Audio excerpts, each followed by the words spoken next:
plaisir aujourd'hui de lancer en avant-première. Nous lançons, Asmea lance sur le nouveau modèle X2 en avant-première.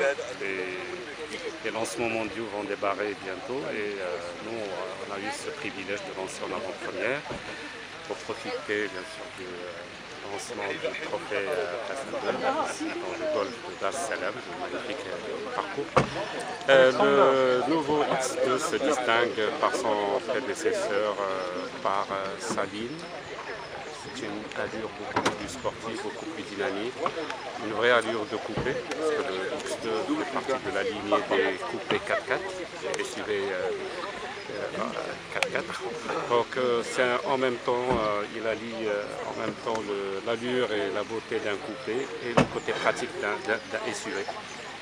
L'intérieur est très vaste, il est beaucoup plus pratique qu'avant, que ce soit au niveau de l'agencement, de l'ergonomie, de la position de conduite et aussi au siège arrière.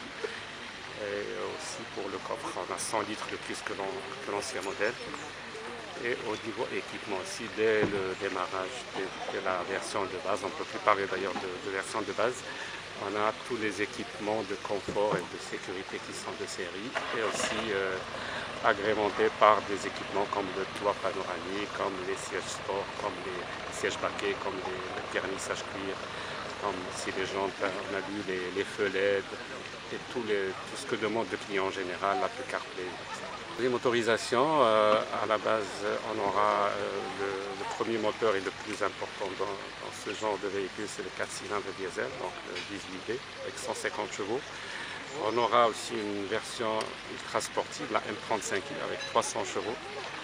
Et par la suite, il y aura aussi comme disponibilité aussi les versions 100% électriques. Donc BMW a promis à chaque fois de lancer le modèle électrique de chaque nouveau lancement, ce qui est le cas pour toute la gamme. Depuis 2 ans, on a toujours la version électrique qui démarre en même temps que les moteurs thermiques.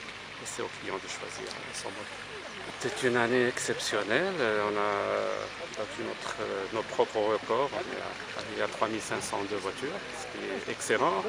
Vu ce qui s'est passé pendant l'année, on a eu pas mal de restrictions sur certains modèles à grand volume. On n'a pas eu tout ce qu'on voulait, que ce soit au niveau SUV ou au niveau des berlines. Donc si on reste sur cette tendance, on est prêt pour battre un autre record, Inch'Allah, en 2024.